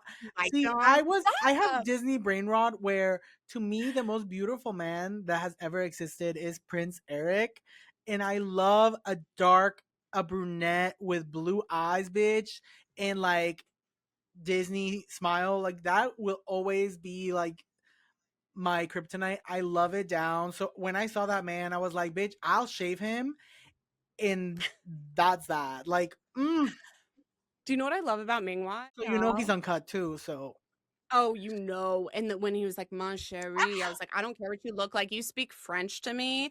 Oh my redid my logo for the podcast is French, and I was like, "Can you send me the pronunciation for your name so I can put it on the podcast?" They sent it to me in their French accent, and I was like, "Whoa, I'm so sorry. I'm gonna have to just put this on pause for a second because the French do it for me. They absolutely fucking do it for me." But my thing that I love about Mingwa, he has like the the smallest cauliflower amount of one. Yeah, cauliflower ear, and the his cauliflower is, like, ear. very cute. It's, like, barely puffed up, but I kinda like it. So Jake Young having, like, a little bit of that was always very endearing to me. Well, I just thought that was a really that's good something that I attention to like. I like when detail. you are doing something and you're informed because it shows you that you're not just doing it just for the sake of doing it in one, genre. You're genuinely informed. And I always think And that makes the story richer. she said that she got inspired from this from taking, like, a self-defense class or Hmm. something, and then you see she did all this research, and it's like, "No, that's a real author," and a lot of people wanna be like, "Oh, it's just smut, it's just smut." Whatever. This is a writer who did research and who is an artist Yes. who put that research into their detailed artwork, which is incredible. The ear details are insane, but then Gabrielle's are like bigger than Jake Young's ears. And then it's like all this cauliflower ear in one panel. And I'm just like, Gabrielle could have, in my opinion, he could have been hot. And then they have this press release where he comes out in this, and I was just like, oh, he's giving like I don't even know, like, I just don't like the look of him at all, and it was the same thing with Potato where I was just like, his fuck ass socks and his fuck ass sneaker, like, I can smell the athlete's foot on him, and with Gabriel, I'm just like, he's, like, nerdy to me in a way with his weird plaid suit. I just couldn't get behind him and I wanted to. And I remember you saying, like, having a video thinking he was so cute. And I was just like, God damn it, yet another one. Cause he sung, when I first saw he sung, I was like, he sung so hot. But then he sung's personality really put me off. And I'm like, is the only people I find attractive in this story the main characters See, and and Coach? Jake Young, I find Jake Young really, really attractive. And Dan, I would need to fix him to find him like gorgeous because I don't like a lot of femme traits. Like if Dan was more Bara esque, I would be like loving him down. And as a bisexual woman, the more feminine the bottom looks, so I feel like the dominant top who gets to finally fuck a woman, that's the repressed Catholic in all of us lesbian and bisexual girls who's like, "No, I just like BL for the plot." No, you don't. You like it because you get to put yourself in the tops position and finally have a feminine character underneath you. And the only way you can morally get past that is if it's a man. So many of these bottoms are so feminine, and I it's interesting to hear the male, especially like gay male perspectives on this because it's like we are 'Cause, not like, asking for these listen, feminine I can bottoms. appreciate their beauty, like, for example, Yes, Lee Knock from The Ghost Nocturne. He's gorgeous, but perfect. that she's not for me. Doesn't do anything for She's me for the at all. lesbians who want to be fucking a girl, who wanna be strapping on Yeah, I'm and like, fucking Miss down a Miss feminine Lee girl. Miss Lee Nokia, like, she does nothing for me, bitch. Like, give me a fucking like I said, I can appreciate that they're beautiful in the context of their own story, but I'm like, and I also like a baby Chiquita girl, like a more not super hyper femme, but they're not super mask bottom as well. But my preference is like a thick bottom, not even like a jacked bottom, but like a more realistic looking bottom, like someone that's not hyper ish. Like I think it's probably I the long hair. That's why I don't like historicals. I don't like long hair the on long men. So I that's why I'm like I read them sometimes, but other times I'm just like, sister, let me just give you a haircut. I it was so interesting to me. I was watching Heated Rivalry with my little sister, and she was fine with all of it until the man had his legs kinda up in a way that gave him a fat roll. And then she was very upset. She was like, "No, no, no, his stomach shouldn't be folding like that," because as women, we're told as bottoms, like, when we're women and we're on the bottom, which we always fucking are, we're never allowed to have a fat roll. We're never Oh girl, allowed to be fat. no. Or oh So girl, then what people okay, the most triggering thing that a man or a partner can do to anybody, pinch the I'll my husband did it last night when I was sleeping. He was like, "You Woo! I'm as skinny as I've ever been, and you just made me hate myself." You're How is like, that even possible? let me go get the toaster because what? What? And then the other thing she Bitch, at one do point it to him. Courtney, do it to him. KO'd. let's see how you like KO'd, bitch. it. Be like, oh my gosh, babe. Done. I'm be like, babe, your fupine is really sticking out today. Oh, yeah, you want me to grab that little fupa like it's cute? No, you don't.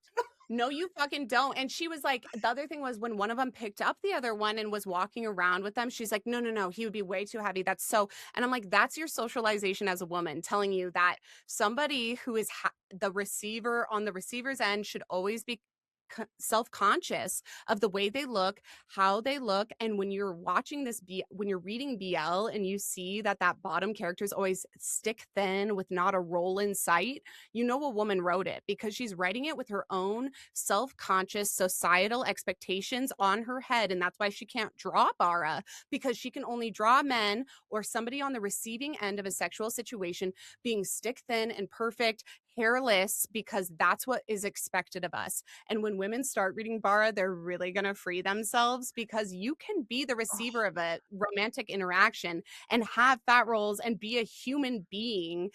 You can do Dude, all of that that's without being why stick thin. people are so shook whenever they see like a BL with like pubes. I'm like, people have hair. Like a lot of the time. That's why I really like manga because manga usually they always have hair. They always have pubes, and I love it.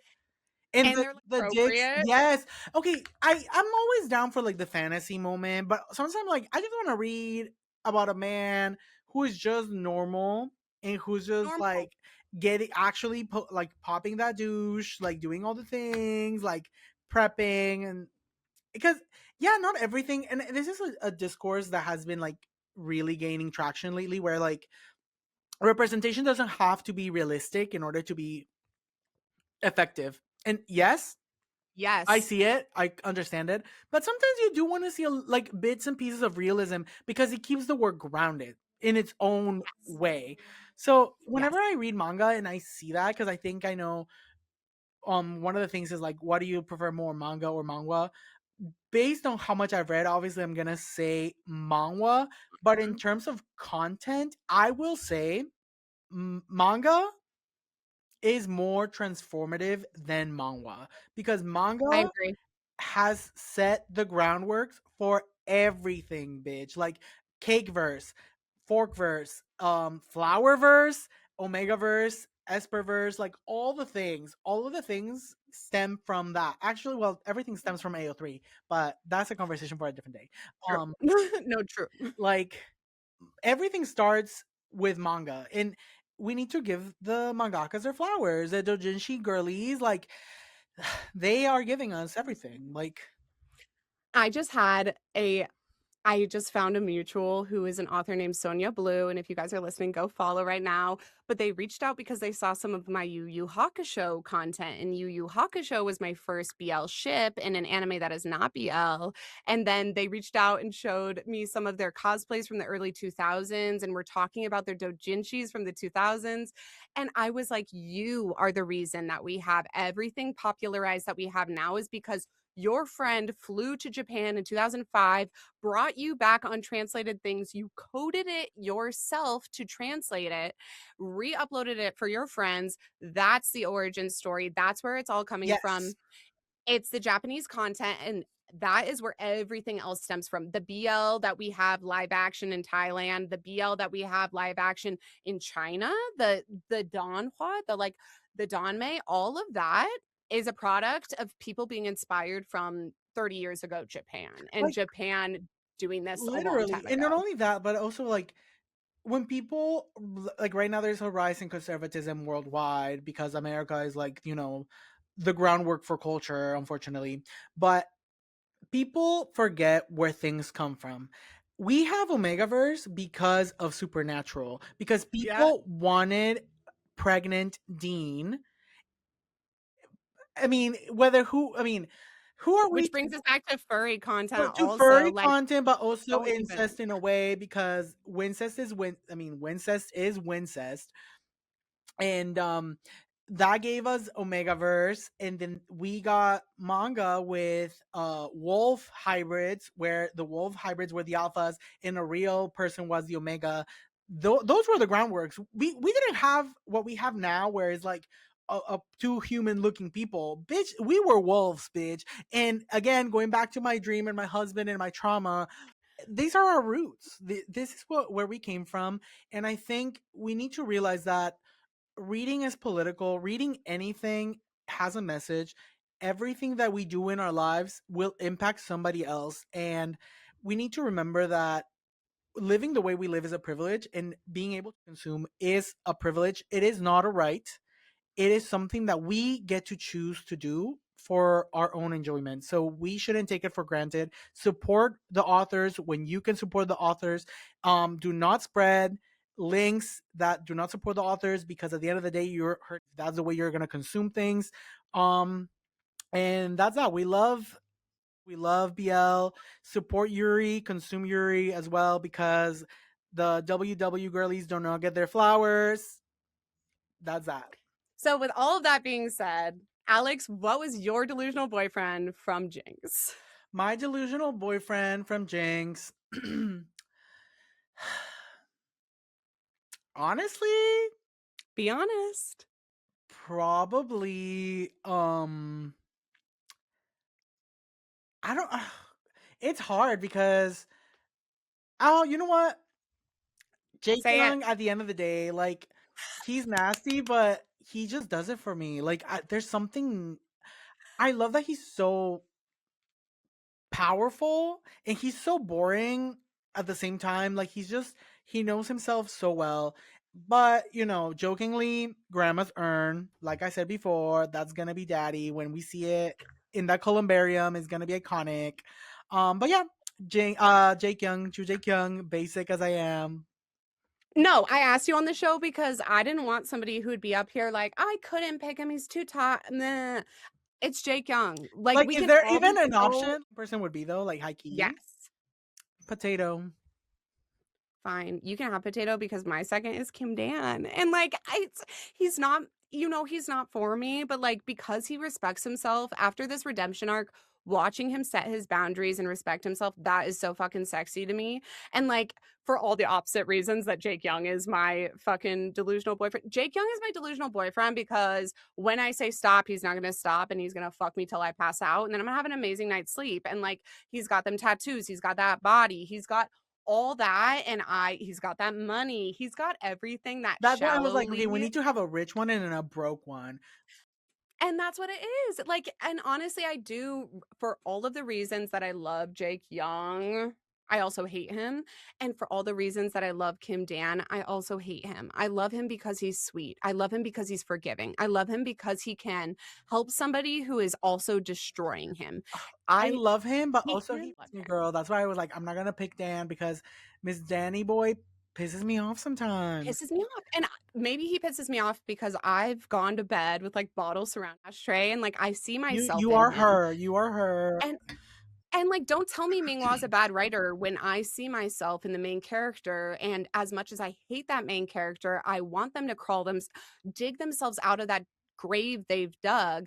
I want to see them set those boundaries, and do you know what that means? That means life in a way that I can't even ignore. I see myself in that mirror, and I wanna fucking punch that mirror, and at the end of the day, when he stands up for himself, I wanna kiss that mirror, and And I'm see, proud of I'm like an that. angry bitch because when Jake Young grabbed that man and threw his ass out, I was like, throw his drunk ass out, bitch. Like, wake up, girl. Hurt him. Slap him out of this. I feel like Jake Young and Kim Dan, obviously they can't have this big coming out where they go on the press tour and say like we're married. Like that's not it's going to be a quiet marriage, but I want to see a ring on it. I absolutely do and I want to see when Kim Dan put on a suit and Jake Young just bought him a suit and the It lady at the was like, shop oh, said that's your groom. You look you look like a like groom. a And then this groom. man started coughing. Yeah. I saw a bunch of TikToks like that. They were like, bitch, they're gonna get married. Clock it. You're like, yeah. And at least do not give me that and not give me some kind of wedding scene. So like we better get feed me Mingwa and she will. Yes. I have faith in the mother and a lot of people want to hate and you can hate all you want, but I have faith she'll give me that moment where they're both in like a tan suit or a white suit and they have the old man from the village, the old coach, grandma's urn all in the in the front row and then Potato, we've got he sung, the yeah. coaches, everyone from Team Black. Everyone's there, and we get that moment where everyone recognizes what they've been through and what they deserve for their future. And then maybe a side story where they adopt like a little baby I don't know if either of them are cut out to be No, fathers, to be girl, quite frank. no. Jake Young has too much They're like, trauma. I genuinely don't think Jake Young would ever be a parent just because even though he knows he wouldn't be horrible, he can't. I don't think either of them, they both have so much parental trauma in one way or another. I don't think it would heal them. If no. anything, it might like bring about more issues. And if we get an AU where we have like Dan Omega AU, then I'll take it. Oh But yeah. like in our current circumstances, I do feel like mommy issues, like I'm blessed because I just have daddy issues, but I feel like mommy issues are really hard to get past. And Jake Young having those mommy issues, he'll never be able to feel like he wouldn't abandon a child, so he wouldn't bring a child into this world. I do feel like that. So we probably won't get the parental side of this, but I am hopeful for side stories that maybe are I nothing I love better than an AU side story with an Omega verse, Oof. with like a gangster, like if we had Jake Young or Kim Dan mob boss in an AU side story, I would be so happy. So I will absolutely take that. And then okay, so we would both date Jake Young IRL. Like even I'm so sorry ladies, like I wanna have my standards, and I do, but, like, if Jake Young did eye patch on death's doorstep, if Jake Young took it, I would get I'm sorry, I would. I just, like Girl, he is my type. I've been fucked outside of a like literally at next to a trash can. I have no standards, so I have no standards, and I have been in a relationship with the same man since I was 18 years old. I am turning 30. I unfortunately, before that, girl was icky. But then, unfortunately, freshman year of college, I meet this boy who is the apple of my eye. I fell in love at first sight with this man, Wolfgang. He was so beautiful. And that was it for me. That was it for me. And still, if on death's doorstep, half conscious, he took the cookie, I'd probably be like, "You're welcome." I wouldn't be that mad. And he doesn't look like Jake Young. He don't even have the money of Jake Young. So like, yeah, if Jake Young was offering, I would take it. How does he compare with your other delusional boyfriend? So your top delusional boyfriend was from Sadistic Beauty, right? mhm. Oh, How does Jake they Young both compare? compare. One of them is just more volatile, mentally ill. They both have mommy issues. They're both wealthy. They're both hot as fuck. But I would say Jake Young is kinder. Jake Young is a good man. That's what I'm gonna say. Alex, what was your favorite spicy scene of all of Jinx? Do you have a favorite? Oh yes. When Dan was under the aphrodisiac. Me too. And the mirror scene in the bathroom is great, but when Kim Dan is up I just riding, like when he bouncing on it enjoys it. crazy I style, love when he enjoys it. My favorite panel though is the panel of Jake Young having his whole ass leg on Dan. Literally, well, Dan is like, blowing yes, him out like a full Nelson, but with his leg. He yes, has him bitch. Ugh. in he headlocks. I wish I was a sporty girly because I could tell you what this move is, but I have not only saved the screenshot, but I have asked to have this done to me, and it was very claustrophobic, and I did not like it. But I will say that when Jake Young puts his leg in like this figure four Yes, headlock around Kim Dan and chokes that boy onto his D while he's blowing him, yeah. best panel ever until no, it was like chapter 85, Alex, when Jake Young eats that cake, when he eats Kim Dan's booty hole for the first time, Kim Dan's little legs are in the air and his I just love when a service top is a service top. High key, like most people, especially women, penetration is like nothing, girl. I've heard that the thing that gets you there is in the fingers and the build up mentally. That's what gets you.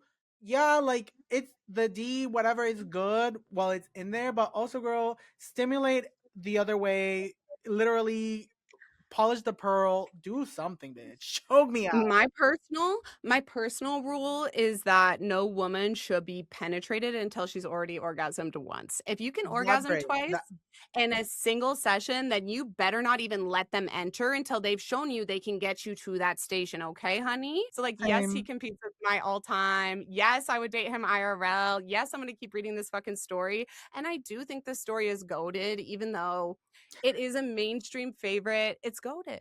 I think like because we're reading it every 10 days, it feels worse than it is. But when people find it after it's completed and they read it all at once, they binge it, they'll love it.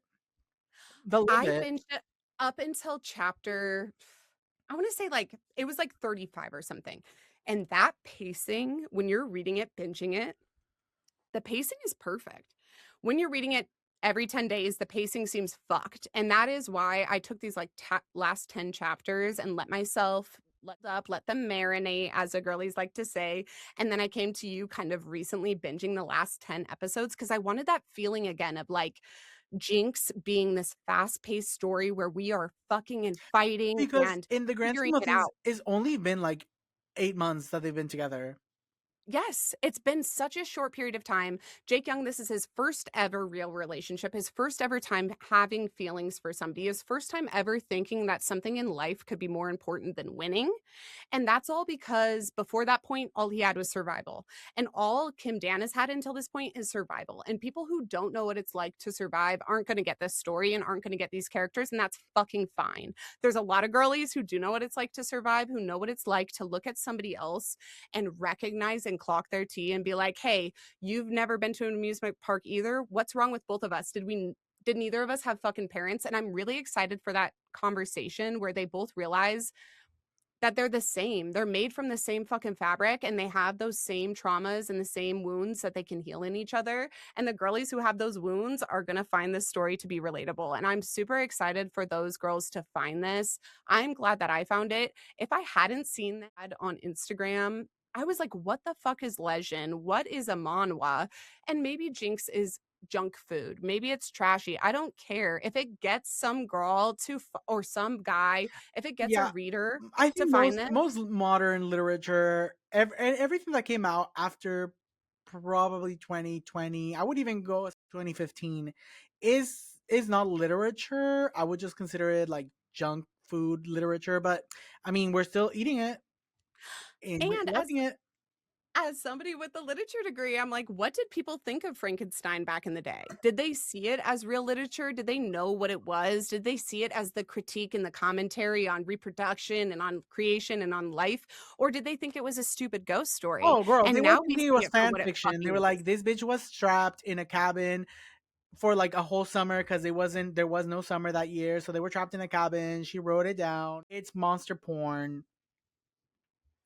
Thank you, Alex. That's exactly right. And now it's one of the most revered fucking pieces of literature. So don't tell me in 100 years people aren't going to be like, well, before Heated Rivalry, there was Jinx and there was Melting They were Point like, and there was but have you? XYZ. They were like, Yuri on have you Ice. read the master Colleen Hoover? I am so grateful that you started making review and reaction content because I wouldn't know what stories to read. Some stories on my list that you've recommended are like Red Mansion, Red Candy, and I'm like those those ones will be on there like until I get them read because one time I heard you talk about them. Otherwise, I'd be looking at a catalog. It's like basically going into Netflix without knowing what show to watch first. So thank you so much for laying this foundation where not only girlies know what to read, but creators know what to hashtag, know what stories are topical, know what is posting weekly, and can get in there and start making friends and making connections and being a part of this community because you led the way and showed them in that there is no cringe. Being cringe is being free, and Yes. talking about what you love is inspiring other people to let go of shame and to live in their truth and their joy. So thank you so much. I cannot tell you what finding you on TikTok, it sounds Oh, so silly, what it no, that meant to means me. so Like, much. Thank you. Because like you post, you see likes, you see views and all that, and you get caught up in the numbers. But at the end of the day, I always tell people, even if one person is watching you, they gave you their time, and time is something that we can never ever get back. It is a limited resource. So the fact that someone is willing to share 20 seconds of their time with you, you may have changed their life with one video. If you made them feel seen, heard, or anything, you already did your job. and what you gave me was bigger than that. It was confidence. Like, you gave me Oh, confidence that people would love me and value me if I opened my mouth and said what I really thought. And it didn't matter how I showed up or what topic it was, as long as I opened my mouth and said what I really felt and connected in a way that was loving and I was spreading something that was joyful and not hateful. You gave me confidence that there would be someone out there to accept that. And it was so cool that that someone ended up being some of my favorite creators. Like, now that confidence allowed me to create real friendships with real people, and that is invaluable. I can never tell you what that's worth to me. And up here in Montana, being so far away from everyone, you're in California. And in my mind, there's conventions and there's places to meet people, but that's not real. It doesn't matter if you're here in Montana, if you're in California, if you're in Israel, if you're listening to this podcast or you're reading these BL Manhwa, there is a community for you. And all you have to do is reach out and ask those people to be your friends, and they will be. And you prove that's not so parasocial. It's more social. This is social media, and this is social to talk to each other, connect us, and bridges that show that our communities are a lot closer together than the miles may represent them. So think this is a dream come true. I really hope you'll come on for another no, episode because yeah, I had like for such a sure. good time. I had such a good time too. Thank you for having me again. So Alex, please tell everybody where they can follow you. So you're on YouTube, you're on Um, Instagram, and you're on TikTok. yes, so I have my TikTok, alex.missael01 or AMF, and then I have my new Spanish TikTok, AMF underscore dose or AMF dose, which is like the number two. Uh, then I have my Instagram at alex.missael1, I believe, and then I have my YouTube channel as well. All pretty much the same username. And you can mostly type in AMF on any of these and Alex will come up. Or Alex, spell your last name. It's Missael. Yeah, that's my middle name. So, either that or just look up like any manhwa, and if I've talked about it, Yes, it'll come up. immediately come up. So go follow them everywhere. And we I heard some juicy gossip that there might be a Patreon in the future. So Yes. absolutely look out for that because we're going to be getting some Yeah, like, this year is the year of the after YouTube. dark We're content. doing YouTube this year. We're doing Patreon. We're doing all the things. We want to be abroad this year, so we'll hopefully set that up. Thank you so much for being here, Alex. And for all of you guys listening out there, thank you so much for listening. Make sure that you turn on auto downloads if you don't already have those turned on. That way, if we do a bonus episode in the future on BJ Alex or sadistic beauty or anything Ooh, else we talked about, girl, girl, that one, I'm there. that one, yes. Sign me up. So, if you want any of that bonus content that's not on our regular book club calendar, make sure you have auto downloads turned on. Subscribe to us on YouTube, subscribe to us on TikTok and Instagram, whatever. Go follow. Make sure you're part of the book club and that you're staying in touch. And until next time, remember sometimes the delusion. Is the solution. Bye. Bye.